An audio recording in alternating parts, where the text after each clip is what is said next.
Allah Subhanahu wa taala berfirman mengkhitab kepada Rasulullah, innaka la tahdi man ahbabta walakinnallaha yahdi man yasha wallahu a'lam bil muhtadin. Rasulullah ini kepingin agar keluarga beliau itu seluruhnya beriman kepada Allah. Rasulullah kepingin agar seluruh kawan-kawan Sidin semua beriman kepada Allah. Rasulullah kepingin agar seluruh orang-orang Quraisy beriman kepada Allah. Rasulullah kepingin seluruh makhluk ini beriman kepada Allah. Allah mengatakan innaka la tahdi man ahbabta. Engkau wahai Muhammad tidak akan bisa memberi petunjuk kepada orang yang kau cintai. Walakinnallaha yahdi man yasha, tetapi Allah memberi petunjuk kepada orang yang Allah kehendaki. Kita mendoakan orang-orang yang kafir, mereka tidak akan beriman kalau tidak dapat hidayah daripada Allah. Nabi mendoakan Allahumma hdi Quraisy, ya Allah berikan petunjuk orang Quraisy. Allahumma hdi Dausa, macam-macam doa Nabi.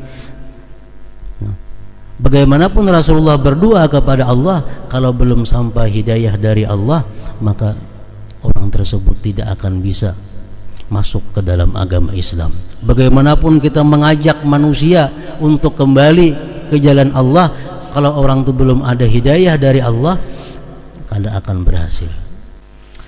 Jadi Al-Hadi biasa kita singkat, maknanya adalah yang maha memberi petunjuk.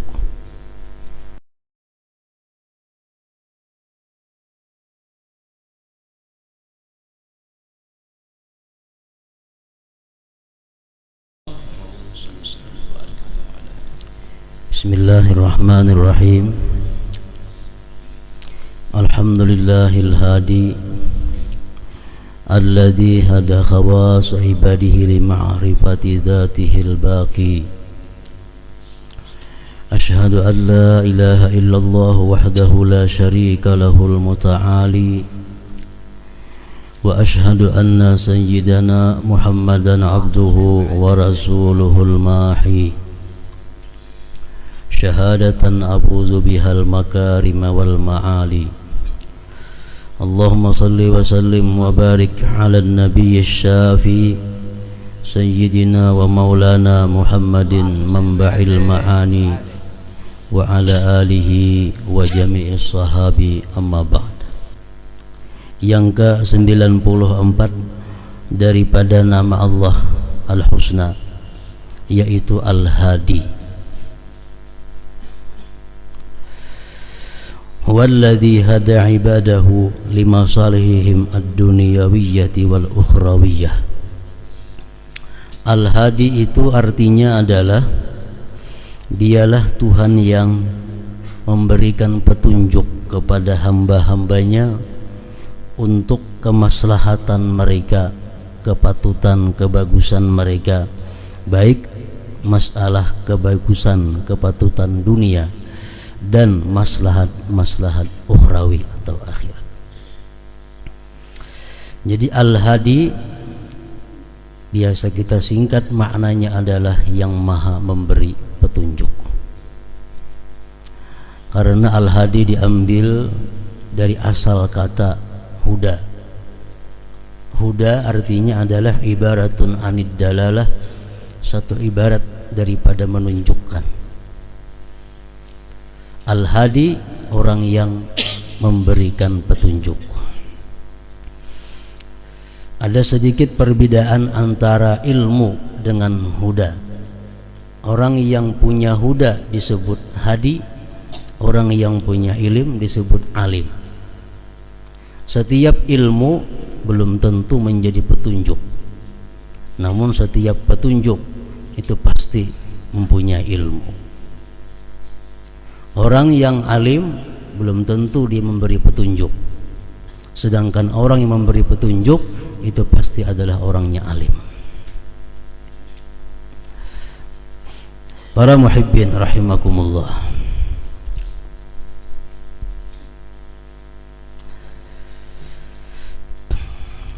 kita ambil contoh, umpamanya kalau kita hendak ke Banjarmasin, lewat pantai Hambawang. Di pantai Hambawang itu ada anak panah ke sebelah kanan, bacaannya ke Amuntai. Kita hendak ke Banjarmasin, anak panahnya tarus ke Banjarmasin. Nah, kita melihat ada anak panah ke sebelah kanan ke Amuntai. Itu ngarannya ilmu, bukan petunjuk. Kenapa? Karena kita kada ke Amuntai. Anak panah yang lurus itu ke Banjarmasin, itu ilmu sekaligus adalah petunjuk bagi kita. Ini setiap ilmu belum tentu menjadi petunjuk, tetapi setiap petunjuk itu pasti menjadi ilmu. Para muhibbin rahimakumullah, huwallazi hada ibadahu limasalihim ad-dunyawiyah wal ukhrawiyah. Dialah Tuhan yang memberikan petunjuk kepada hamba-hambanya untuk kemaslahatan baik duniawi atau kemaslahatan ukhrawi. Huwallazi hadal janina fi batni ummihi ayyatagazza biwasitati surrah.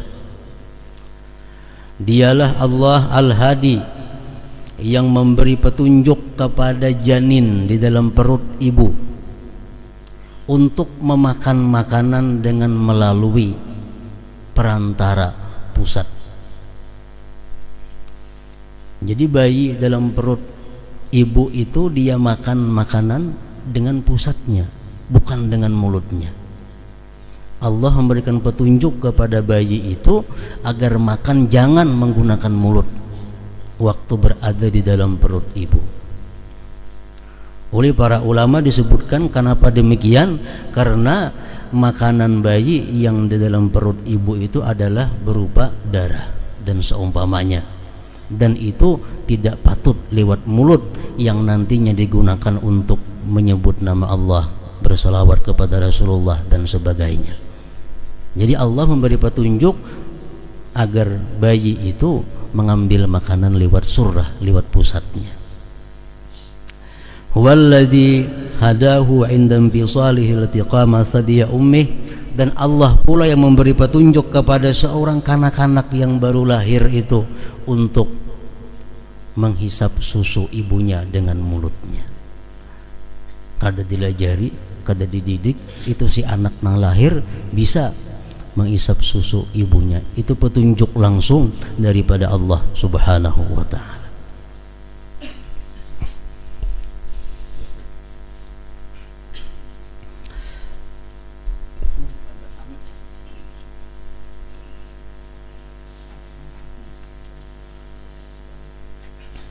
Para muhibbin rahimakumullah,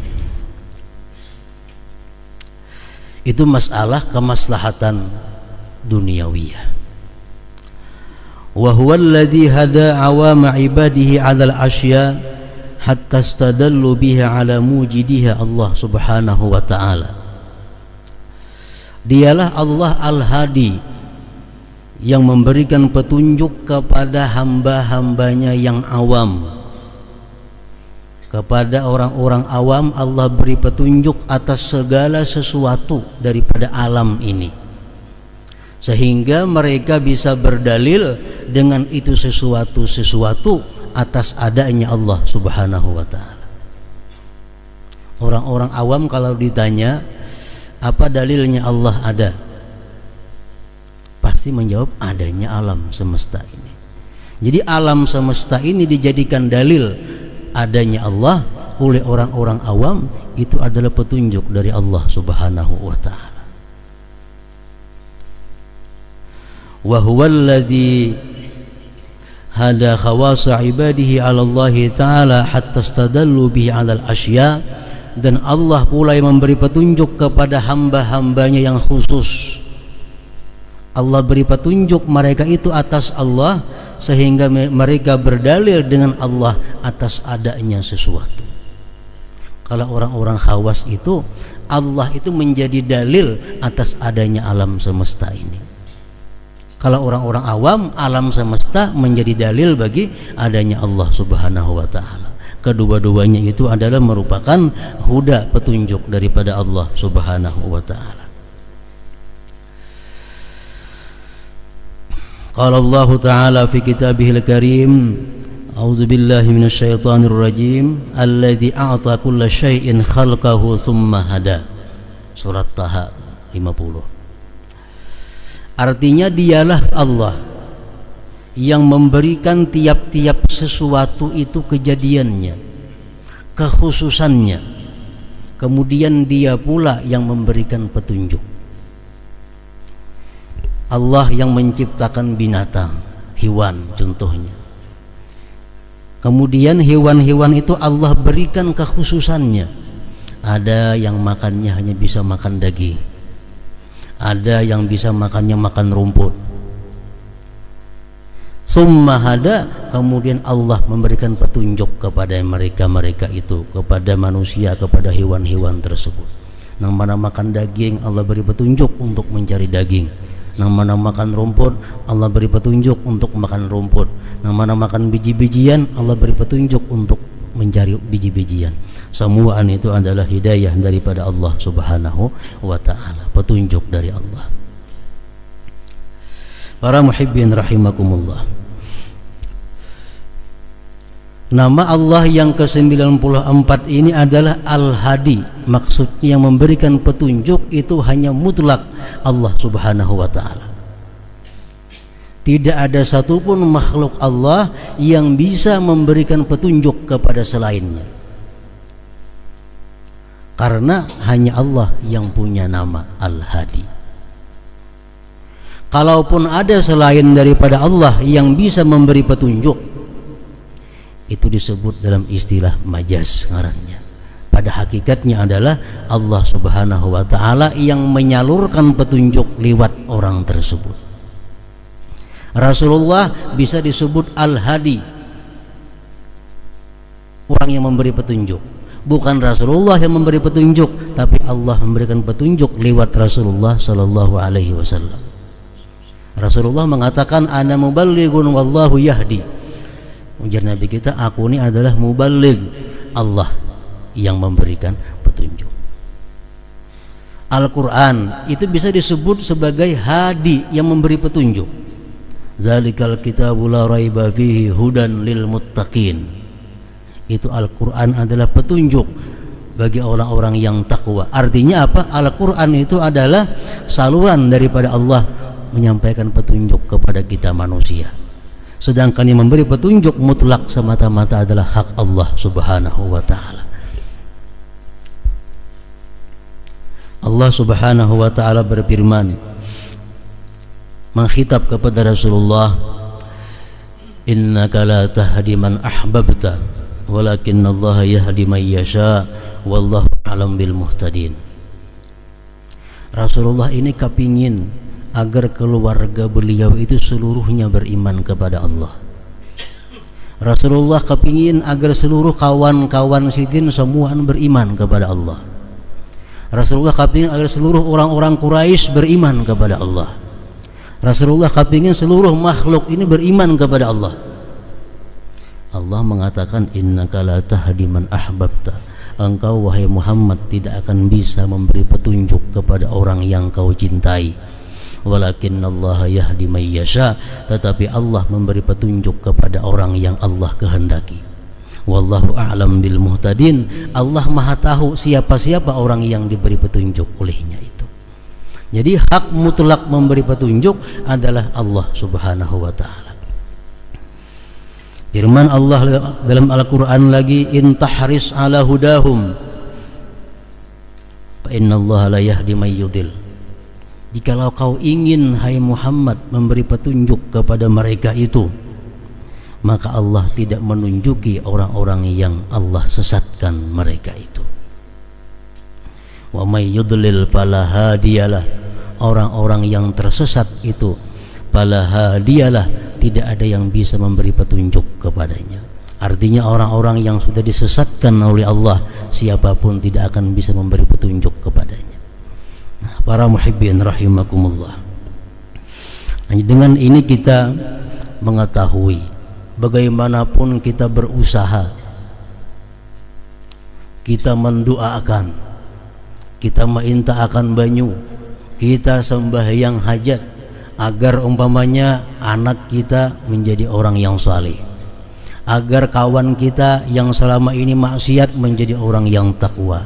Bagaimanapun usaha kita itu kalau belum mendapat hidayah daripada Allah tidak akan berhasil. Namun usaha itu bukan sia-sia. Kita kasih itu kamari minta doakan agar anak kita dapat hidayah dari Allah. Bertahun-tahun kita minta banyak kasih itu kamari minta doa sembahyang hajat, tatap anak kita belum lagi tobat kepada Allah.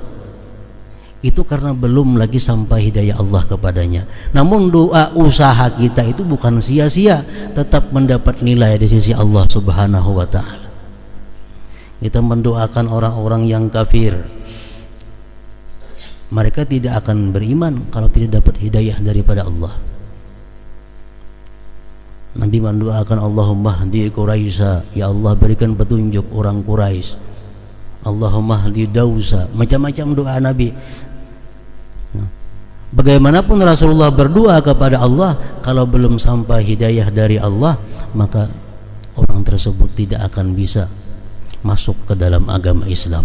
Bagaimanapun kita mengajak manusia untuk kembali ke jalan Allah, kalau orang itu belum ada hidayah dari Allah, tidak akan berhasil. Tapi yang perlu kita ingat bahwa itu tetap kita mendapat pahala daripada Allah Subhanahu wa taala. Kita datang kepada tuan guru, kita datang kepada habaib, kita datang kepada orang saleh, minta doakan anak kita supaya jadi anak yang baik. Tatap aja. Pulang ke situ, kadang di sana ada orang saleh, datangi lagi, minta banyu, minta doakan supaya anak nang suka minum arak, anak nang suka minum obat-obatan menjadi ampeh, minum makan banyu, babanget minum araknya. Kenapa sebabnya? Karena Allah belum lagi memberikan petunjuk. Tapi usaha orang tua demikian tetap mendapat nilai yang mulia di sisi Allah Subhanahu wa taala. Itu bukan sia-sia. Tetap menjadi pahala yang besar terhadap kedua orang tuanya. Wa may yudlil fala hadiyalah. Barang siapa yang Allah sesatkan dia, barang siapa yang Allah belum memberi petunjuk kepadanya, fala hadiyalah, siapapun tidak akan bisa memberi petunjuk baginya. Dinasihati, dikarasi, dilamahi, dibarii, tatap. Kenapa? Wa may yudlil, Allah belum lagi memberi petunjuk kepadanya. Nah, para muhibbin rahimakumullah, itulah nama Allah Al-Hadi. Kita disuruh mendoakan orang-orang yang tidak beriman agar mereka dapat petunjuk. Tidak dilarang kita mendoakan orang-orang musyrik agar mereka dapat hidayah. Allahumma hadi, mamanya Allahumma hadi, ya Allah berikan petunjuk kepada siapa orang kafir itu. Kita bisa besi kawan yang baik lawan kita, besi kawan yang akrab, tapi orangnya agamanya kafir. Kita doakan Allahumma hdi, ya Allah berikan petunjuk Fulan bin Fulan. Itu kada dilarang mendoakan itu. Kalau mendoakan dapat keselamatan, nah itu kada boleh. Mendoakan dapat rahmat kepada orang kafir, itu kada boleh. Kalau mendoakan semoga dia dapat petunjuk, nah itu boleh. Para muhibbin rahimakumullah, al-mu'min bismillahil hadi ayyakuna muhtadiyan ilallahi ta'ala bid-du'a wa ghairi awil masyura bi ahlillahi ta'ala wa ayyakuna hadiyan li'ibadillahi ta'ala. Orang yang beriman percaya dengan nama Allah Al-Hadi, kita sudah yakin bahwa Allah satu-satunya yang bisa memberi petunjuk, percaya. Nah, kalau kita percaya itu, maka keyakinan itu akan membuahkan, pertama, kita minta petunjuk selalu kepada Allah Subhanahu wa ta'ala. Muhtadiyan ilallah, minta petunjuk kepada Allah. Kayak apa cara minta petunjuk lawan Allah? Berdoa, dengan doa bisa. Tiap hari kita sembahyang ihdinas siratal mustaqim, tunjukilah kami ke jalan yang lurus. Itu doa minta petunjuk. Dalam doa kunut, Allahumma hdini biman hadait, ya Allah tunjukilah aku. Doa Rasulullah, wahdini li ahsanil akhlaq, wala yahdiha illa anta. Ya Allah, tunjukilah aku bagi sebaik-baik akhlak, karena tidak bisa menunjuki selain daripada Engkau. Kalau kita percaya bahwa Allah itu Al-Hadi, kita selalu minta hidayah kepada Allah Subhanahu wa ta'ala dengan doa salah satunya. Atau lagi kita bisa minta hidayah kepada Allah itu melalui salatul istikharah, sembahyang istikharah, sembahyang minta pilihkan kepada Allah yang terbaik di antara sekian banyak pilihan. Nah, ini termasuk minta petunjuk kepada Allah Subhanahu wa ta'ala. Syekh Abdul Wahab Asy-Sya'rani mengatakan, ujar beliau, bagi kami salat istikharah itu bukan sewaktu-waktu ada pilihan. Bagi kami salat istikharah itu setiap hari kami lakukan, bisa di pagi hari atau sesudah maghrib. Tujuannya apa? Agar seluruh tindak tanduk kami seharian itu di bawah petunjuk Allah Subhanahu wa ta'ala. Jadi bagi orang-orang sufi, sembahyang istikharah bukan hanya hendak memilih apa, tiap hari istikharah. Kenapa? Karena setiap hari kita banyak dihadapkan kepada pilihan-pilihan. Abdul Wahab Sya'rani mengatakan alangkah baiknya kalau kita dapat setiap hari itu melakukan sembahyang istikharah, bisukan sebelum sembahyang duha atau sesudah maghrib. Cuma doanya ada belain sedikit pada doa istikharah yang ada itu.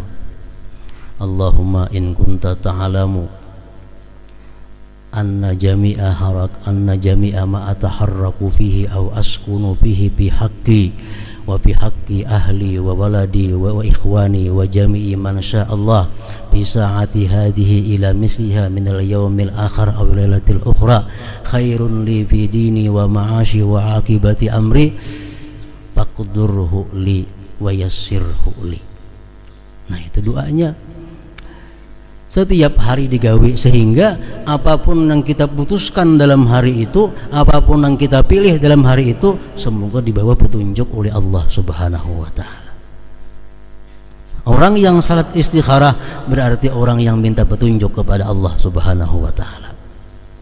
Termasuk lagi minta petunjuk kepada Allah adalah awil masyurah bi ahlillah, atau musyawarat, minta petunjuk, minta saran kepada orang-orang yang dekat dengan Allah Subhanahu wa ta'ala.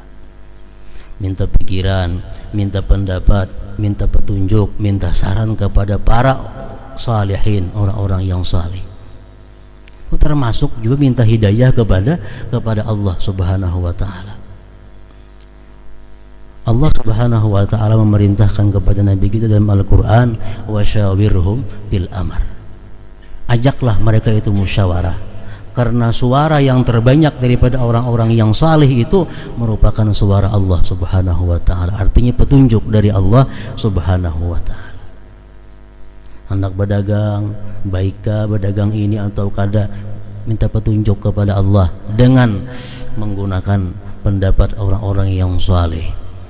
Hendak kawin dengan si A, si B, si C, baikkah menurut petunjuk Allah, minta pendapat kepada orang-orang yang dekat dengan Allah Subhanahu wa ta'ala, minta ngaran anak dan sebagainya. Nah, itu ngarannya minta hidayah kepada Allah sebagai bukti keimanan kita kepada Al-Hadi. Pokoknya musyawarah itu terbaik.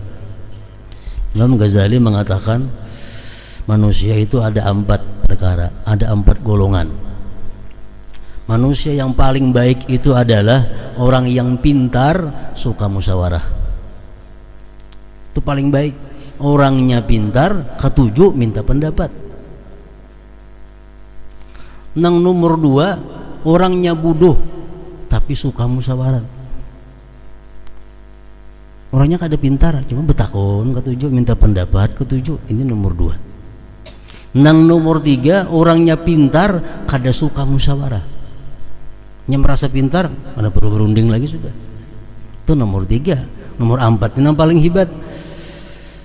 Orang yang bodoh kada suka musyawarat. Sudah kada tapi tahu kada ketujuh pulang musyawarat.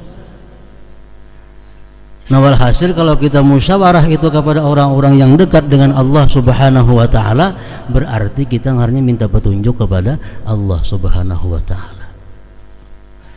Dalam hadis disebutkan ittaqu firasatal mu'min fa innahu yanzuru bi nurillah.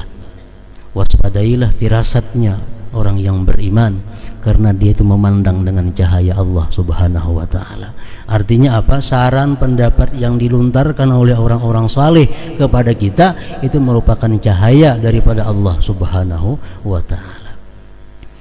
Nah, pertama itu kita beriman kepada Al-Hadi. Pertama kita selalu minta petunjuk kepada Allah Subhanahu wa taala.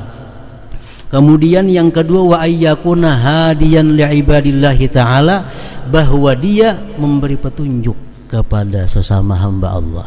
Artinya dia menjadi saluran hidayah dari Allah kepada hamba-hamba Allah Subhanahu wa ta'ala. Para muhibbin rahimakumullah, Rasulullah bersabda menghitab kepada Imam Ali karramallahu wajhah. Waktu Imam Ali diutus Rasulullah ke negeri Yaman untuk berdakwah, sebelum berangkat Rasulullah berpesan kepada Imam Ali, ujar Nabi kita, la ayyahdiyallahu ala yadaika rajulan wahida khairun laka mimma tala'at alaihi syamsu wa gharabat, atau kama qala. Artinya apa, wahai Ali, ujar Nabi kita, sungguh Allah memberi petunjuk dengan sebab engkau satu orang, sebab kita dakwahi, sebab kita beri pendapat, sebab kita nasihati, ini dapat petunjuk, dapat hidayah, masuk Islam umpamanya. Nah, itu lebih baik bagi engkau, lebih baik bagi engkau daripada menyedekahkan dunia dan isinya. Pahalanya orang yang dahulunya suka maksiat, orang dahulunya suka menentang Allah, kita berikan nasihat, berikan papadah, akhirnya dia tobat. Nah, kita mendapat nilai pahala yang sangat besar, besar daripada dunia dan isinya kita sedekahkan. Lebih daripada itu. La ayyahdiyallahu bika rajulan wahida. Hanya seikung laki-laki, apalagi berpuluh-puluh ikung yang masuk Islam gara-gara pidato kita, gara-gara nasihat kita.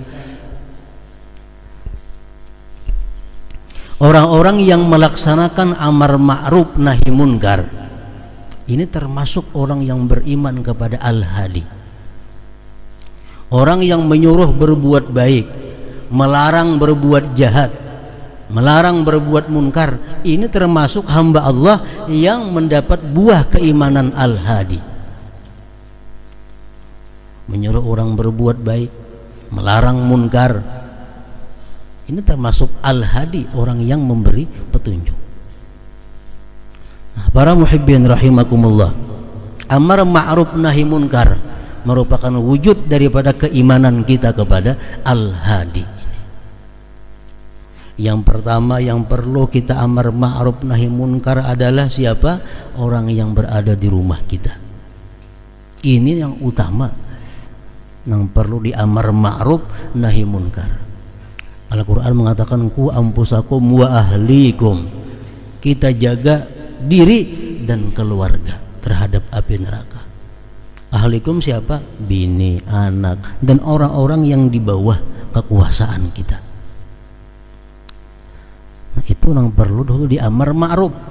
Bila sudah rumah tangga kita ini beres, rumah tangga kita sudah taat dan patuh kepada Allah, hanya kita amar ma'ruf nahi munkar keluar. Yang pertama di rumah dahulu. Nah, para muhibbin rahimakumullah, yang perlu kita ketahui, kalau kita hendak amar ma'ruf nahi munkar, kita ini harus cukup 5 syarat. Amar ma'ruf nahi munkar ini hukumnya bisa fardu ain, bisa fardu kifayah. Macam di rumah kita itu fardu ain, kita mendidik anak, mendidik bini, menagur bini kalau ada yang salah, menagur anak kalau ada yang kada sembahyang, melanggar hukum, itu keparduan kita. Nah, jadi syaratnya orang yang amar ma'ruf nahi munkar ini baik kepada keluarga atau secara umum, syaratnya yang pertama orangnya alimun bima amara wa naha. Orangnya tahu mengenai yang dia suruh dan dia larang. Orang nang amar ma'ruf nahi munkar ini mengerti lawan nang apa nang disuruhnya, nang apa nang dilarangnya. Orangnya alim. Kada sarana alim menguasai seluruh bidang ilmu, kada sarana pokoknya dia mengetahui terhadap hal nang disuruhnya itu. Yang kedua, orang yang amar ma'ruf nahi munkar ini mukhlis lillahi ta'ala, dia ikhlas karena Allah. Kalau orang yang amar ma'ruf nahi munkar bukan karena Allah, amar ma'ruf nahi munkarnya sia-sia, kada akan didengar hati pendengarnya. Mukhlis. Yang kedua, yang ketiga, orang yang amar ma'ruf nahi munkar ini adalah nasih. Arti nasih itu menghendaki orang yang ditegur ini menjadi baik, menghendaki orang yang disuruh ini menjadi baik. Lain halnya kita menegur orang ingin menjatuhkan orang tersebut. Nah ini kada nasih ngarannya. Ada orang buat maksiat, ditegur supaya ingin terhina, supaya jatuh namanya. Nah itu kada boleh, itu kada nasih ngarannya. Orang yang amar ma'ruf nahi munkar mesti nasih. Dia berkehendak baik kepada orang yang ditegurnya itu. Yang keempat, dia sabir. Orang yang amar ma'ruf nahi munkar mesti ada sifat sabar. Bila yang amar ma'ruf nahi munkar orangnya panasan, kada kawa. Kenapa? Sebabnya nang ditagurin kadang-kadang bisa sarik. Amun menagur panasan bakalahi jadinya. Kada jadi amar ma'ruf lagi. Nah orang yang amar ma'ruf nahi munkar mesti sabir. Orangnya sabar. Artinya tahan dicaci maki, tahan kada diasi, tahan kada dihirani orang.